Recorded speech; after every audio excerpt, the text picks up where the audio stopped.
What if right now, your memories, your coffee cup, the feeling of the chair you're sitting on isn't real? What if it's all just an impossibly complex computer program? An artificial reality so perfect you'd never know the difference. This isn't just a sci-fi plot. It's a serious question that scientists and philosophers are actually debating. The simulation hypothesis, as it's called, suggests that our entire reality might be a sophisticated digital world built by some higher intelligence. It's an idea that has crawled out from the fringes of science fiction and into the halls of serious academic discussion. So, how deep does this rabbit hole really go?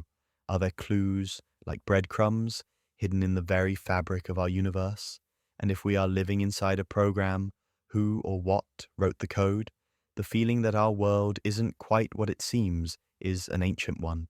But the modern version of the simulation hypothesis really blew up for two big reasons: a blockbuster movie and one incredibly sticky philosophical argument. First, the 1999 film The Matrix gave us a powerful way to visualize this idea. The choice between the red pill and the blue pill became a worldwide metaphor for seeing a hidden and possibly terrifying truth. The movie took an abstract thought experiment and made it feel real and urgent, yanking the concept out of dusty philosophy books and dropping it into everyday conversation. Then, just a few years later in 2003, an Oxford philosopher named Nick Bostrom gave the idea its intellectual bite.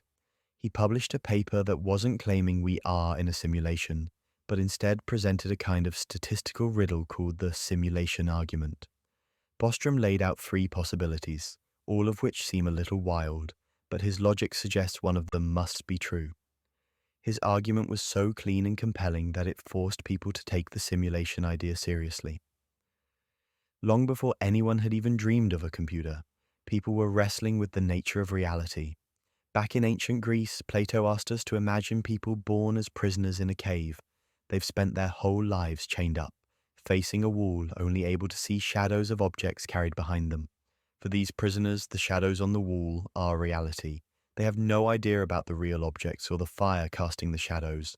If one prisoner was set free, saw the real world, and then came back to explain, the others would think he'd gone completely mad. Centuries later, the philosopher Zhuang Zhou wrote about a dream he had where he was a butterfly, just fluttering around, totally happy. When he woke up, he couldn't shake a weird question. Was he a man who had just dreamed he was a butterfly? Or was he now a butterfly dreaming he was a man? These old stories poke at the very heart of the simulation hypothesis. They make us question if we can really trust our senses. Nick Bostrom's argument takes that ancient feeling and applies a modern statistical twist. He presents a trilemma, meaning that one of three scenarios is almost certainly the case. First, civilizations like ours almost always destroy themselves before they get smart enough to create these perfect ancestor simulations. Think of it as the great filter. We just don't make it that far. Second, or maybe advanced civilizations just lose interest in creating simulations of their ancestors. Maybe they decide it's unethical, or they find it boring, or they evolve in ways we can't even begin to imagine. Or the third, and most mind-bending proposition: we are almost certainly living in a computer simulation. Here's the logic. If the first two aren't true, that means advanced civilizations do exist, and they do run a lot of simulations. With their incredible computing power, they could create billions upon billions of simulated worlds, each one filled with conscious beings who feel just as real as you and I. If that's the case, the number of simulated people would be astronomically larger than the number of real people in the one original base reality. So, statistically speaking, any conscious mind, like yours, is far more likely to be one of the countless simulated ones than one of the original biological ones. So, could there be hints of this in the world around us? Some physicists think so. They point out that our universe seems to be built on math. Its laws are described by these surprisingly elegant equations, and when you zoom all the way in, reality itself seems to be quantized, made of discrete units, kind of like pixels on a screen. This is the core idea behind a field called information physics, which proposes that reality isn't made of matter and energy, but of information. Bits. In this view, every particle in the universe is basically a piece of data. One of the most fascinating new ideas comes from physicist Melvin Vopson.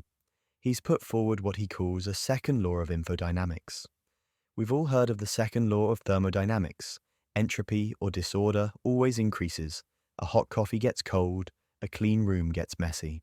But Vopson noticed that in information systems, the opposite seems to be true. Entropy, or the amount of information, tends to decrease or stay the same over time. Systems seem to want to become more orderly and efficient. He saw this in action when studying genetic mutations in the COVID-19 virus. Instead of becoming more random, the virus's genetic code seemed to mutate in ways that reduced its information content, almost like it was being optimized. Vopson argues this drive towards data compression is exactly what you'd expect to see if the universe were a simulation trying to manage its storage and processing power efficiently. Of course, for every argument for the simulation hypothesis, there's a powerful counter-argument. Many critics say the whole idea is unfalsifiable, that there's no experiment we could ever run to prove it wrong. And if you can't test a theory, they argue it's not really science. It's more like philosophy or even pseudoscience. A huge practical problem is just the insane amount of computing power needed. To simulate our entire universe down to the last quantum particle, you'd probably need a computer bigger than the universe itself. That's a pretty glaring paradox. Physicist Sabine Hossenfelder is a vocal critic, pointing out that the laws of physics we know are actually pretty messy and complicated. They don't look like they were designed for efficiency. Why would a programmer use clunky code like quantum tunneling or the bizarre rules of general relativity when they could have made something much more elegant? And some philosophers say Bostrom's logic has a huge hidden assumption that a simulated consciousness would be the same as a biological one. We have no idea if that's true. What if consciousness needs a physical brain to exist and can't be replicated in silicon? If so, it doesn't matter how many simulations are running, because we couldn't be one of them. These critics say the hypothesis doesn't really solve any mysteries. It just pushes the problem up a level, leaving us with an even bigger question about the real universe outside the simulation. Putting aside the big picture physics and philosophy, a lot of people are drawn to this idea because of their own experiences, those weird little moments that just feel like a glitch in the matrix. Have you ever had that spooky feeling of déjà vu, where you're certain you've lived a moment before? Or what about the Mandela Effect, where huge groups of people clearly remember something that never actually happened? Things like this, along with strange coincidences that seem too perfect to be random, are often pointed to as little clues that our reality isn't quite seamless. Quantum physics gives us some even weirder glitches. The famous double-slit experiment shows that tiny particles, like electrons, act differently when we're watching them. It's almost as if reality doesn't bother to decide what a particle is doing until a conscious observer looks at it. This is eerily similar to how a video game saves processing power by only rendering the part of the world the player is looking at. Could our universe be doing the same thing to save on cosmic resources? While none of this is proof, it builds a pretty compelling story that makes you wonder. So now I want to turn it over to you. Have you ever experienced something that felt like a glitch in the code? A coincidence so perfect it felt scripted? A moment of déjà vu so intense it made you stop? Or a memory you are absolutely sure is real, even if history says it isn't? Share your glitch in the matrix story in the comments below. Let's see what strange patterns we find when we put our experiences together. If we entertain the idea for a minute, if we say, okay, let's assume we're in a simulation, it begs the biggest questions of all. Who built it? And why?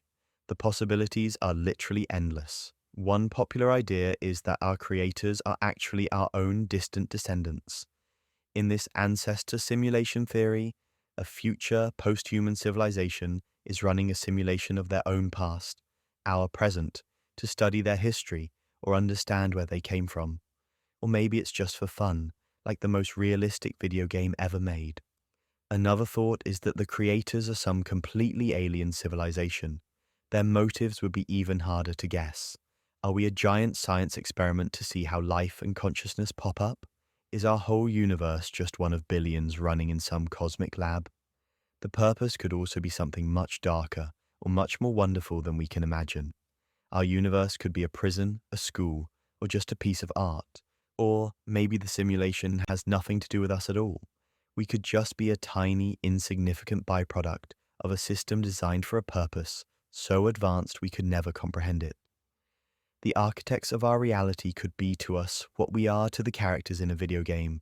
Their goals and their very existence are on a completely different level than ours. The unsettling truth is, if we're inside the system, we might never be able to truly figure out the intentions of whatever is outside of it. We're left standing at the edge of a pretty profound mystery. On one hand, we have the world we see and touch, the world of love, pain, and discovery.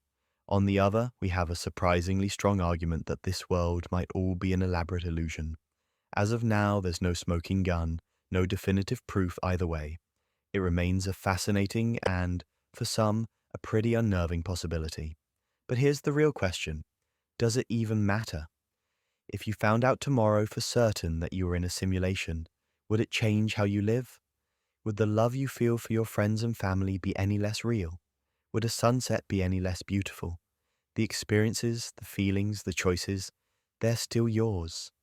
Maybe the point of the simulation hypothesis isn't about getting a final answer. Maybe its real value is in the questions it makes us ask.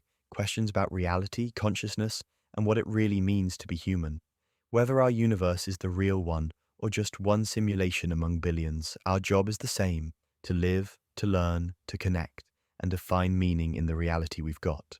The final choice, the ultimate red pill or blue pill, might just be deciding how we want to live in that reality. If this video sparked something in you, if it made you question what's real or gave you a new way to look at life, then don't let that feeling fade. Subscribe to Reality Shifting Secrets for more deep dives into consciousness, shifting, and the mysteries behind our existence. Hit the like button if this opened your mind, and tap the bell so you never miss what's coming next. The rabbit hole only gets deeper from here. And remember, whether this world is real or simulated, your awareness is the key to unlocking it. Thanks for watching.